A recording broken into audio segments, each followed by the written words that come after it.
అలా నేను విశేషం ప్రపంచంలో ఏ దేశంలో లేని విధంగా మన దేశంలో ఉండేటువంటి కేంద్ర రాష్ట్ర ఉద్యోగులకు 311 ఆర్టికల్ ప్రకారం రక్షణ ఉంది. మరి ఏ దేశంలో కూడా ఇలాంటి రక్షణ లేదు. రాజ్యాంగం రాసేటప్పుడు అప్పట్లో సర్దార్ వల్లభాయ్ పటేల్ గారు అలాగే డాక్టర్ బిఆర్ అంబేద్కర్ గారు రాజకీయ జోక్యం నుంచి ఉద్యోగులను చూడాలి అనేటువంటి ఉద్దేశంతో రాజ్యాంగంలో 311 ఆర్టికల్ని పొందువచ్చారు. ఈ ఆర్టికల్ ప్రకారం ఉద్యోగులు ప్రత్యేకమైన రక్షణ కలిగి ఉన్నారు. వాళ్ళు పని చేసినా చేయకపోయినా వాళ్ళ తీసేయడానికి రద్దు చేయడానికి చాలా ప్రక్రియ ఉంది. అంత ఈజీగా తీసివేయడానికి లేదు. అదే అమెరికాలో అయితే ట్రంప్ అధ్యక్షుడైన తర్వాత పని చేయనటువంటి వాళ్ళని అసమర్థుల్ని ఏర్పరేస్తున్నారు.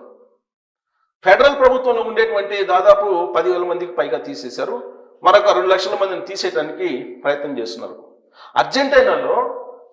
అర్జెంటీనాలో అక్కడ 10,000 మంది ప్రభుత్వ ఉద్యోగులు తీసేశారు. 10,000 మందికి పైగా ఉద్యోగులు అర్జెంటీనాలో తీసేశారు. అలాగే అమెరికాలో తీసేశారు. అమెరికాలో లక్షల మంది ప్రభుత్వ ఉద్యోగులు తీసేస్తున్నారు.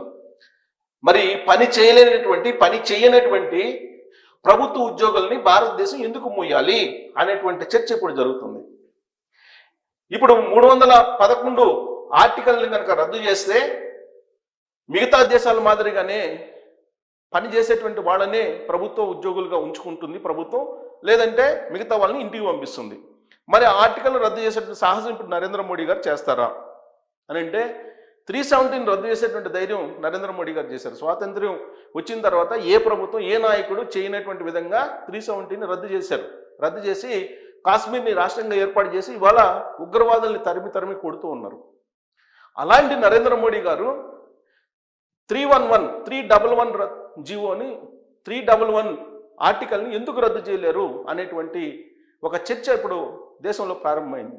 దానికి కారణం ఏంటంటే భారతదేశ వ్యాప్తంగా 4.5 కోట్ల మంది సుమారుగా ప్రభుత్వ ఉద్యోగులు ఉన్నారు. ఈ ప్రభుత్వ ఉద్యోగులు భారతదేశ జనాభాలో 3% ఉంటారు. 3% కన్నా తక్కువే ఉంటారు. కానీ వాళ్ళ ఆర్థికపరమైనటువంటి సగటు వార్షిక ఆదాయం ఎంతో తెలుసా? 8 లక్షలు. సగటున వార్షిక ఆదాయం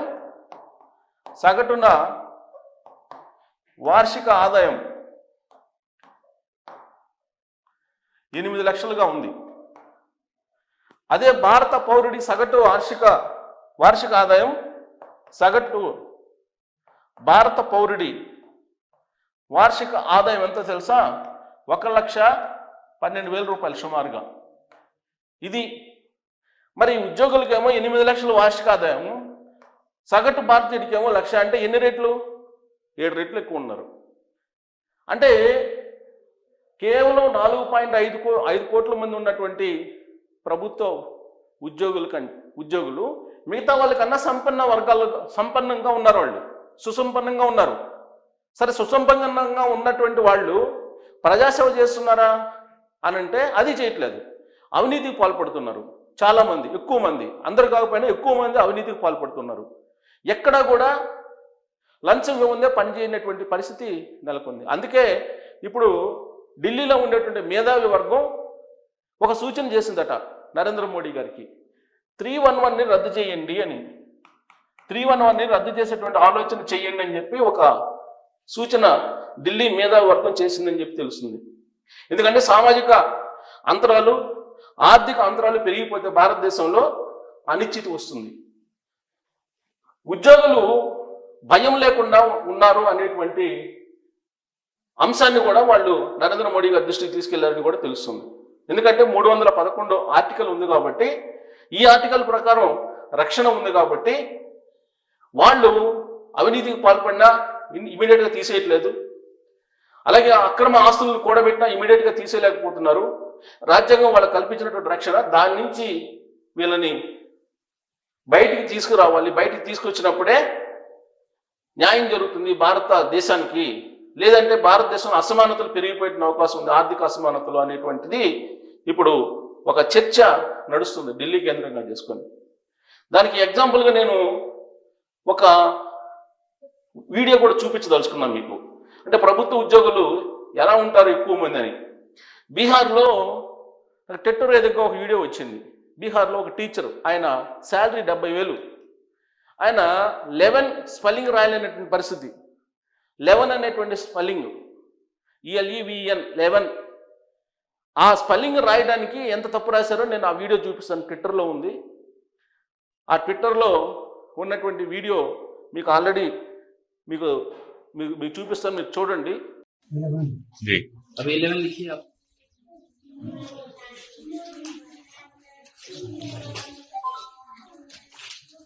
स्पेलिंग पढ़ते जाइएगा सर, एक बार दोहरा दीजिएगा स्पेलिंग को,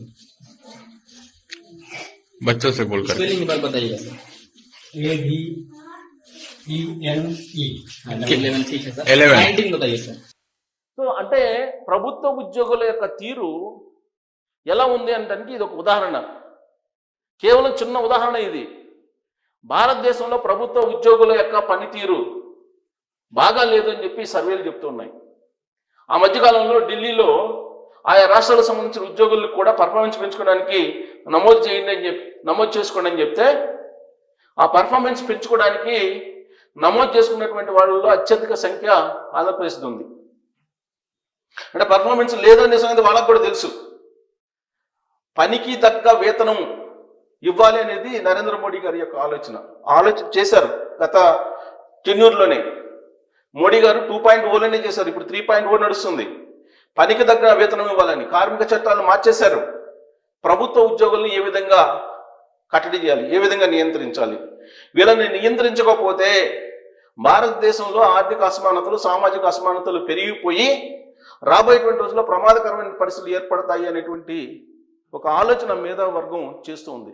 అందుకే ఇప్పుడు 311 ఆర్టికల్ని రద్దు చేసేటువంటి ప్రపోజల్స్ని నరేంద్ర మోడీ గారి దృష్టికి తీసుకువెళ్తూ ఉన్నారు.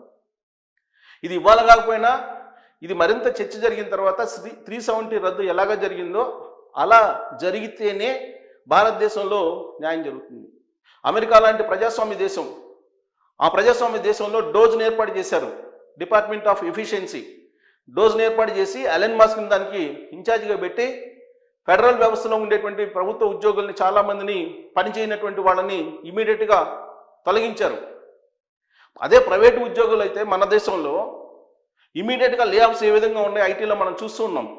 అమెజాన్, మైక్రోసాఫ్ట్, ఫ్లిప్కార్ట్, గూగుల్ ఇలాంటి పేరు వచ్చినటువంటి కంపెనీలు, మైక్రోసాఫ్ట్, మన ఎదురుగా కనిపెట్టిన TCS, మన కంపెనీ అని చెప్పుకుంటున్న TCSని, అలాంటి కంపెనీలు కూడా ఇవాళ లే ఆఫ్స్ ఇచ్చి పంపిస్తూ ఉన్నాయి. కారణం ఏంటంటే అవసరానికి తగిన విధంగా వాళ్ళ ఎఫిషియన్సీ లేదు అనేటువంటి ఉద్దేశంతో. మరి అలాంటప్పుడు ప్రభుత్వ ఉద్యోగుల్ని, పనిచేయనటువంటి వాళ్ళని, అసమర్థుల్ని ఎందుకు పెంచి పోషించాలి ప్రజల డబ్బుతోటి, ప్రజల ట్యాక్సులతోటి అనేటువంటి ప్రశ్న ఇప్పుడు దేశవ్యాప్తంగా వినిపిస్తూ ఉంది. 311 ఆర్టికల్ గురించి చర్చ జరుగుతుంది.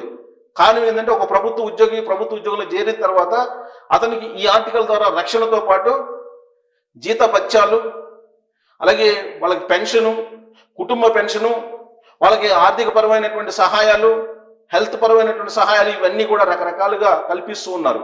ఇన్ని కల్పిస్తున్నప్పటికీ, ప్రజల నుంచి ట్యాక్సులు వసూలు చేసే ప్రభుత్వం వాళ్ళకి జీతాలు ఇస్తున్నప్పటికీ వాళ్ళు సేవ చేయాలనేటువంటి దృక్పథంతో లేరు అనేటువంటి విషయాన్ని సామాజిక సంస్థలు, ప్రజా సంఘాలు గుర్తించాయి.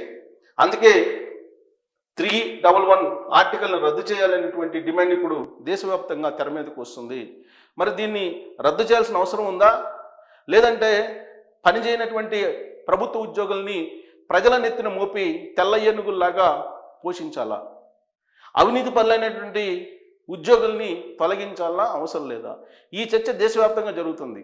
ఈ చర్చ ఇప్పుడు మొదలైనటువంటి ఈ చర్చ ఎప్పుడొకప్పుడు దీనికి ఖచ్చితంగా ఒక పరిష్కారం అయితే వస్తుంది.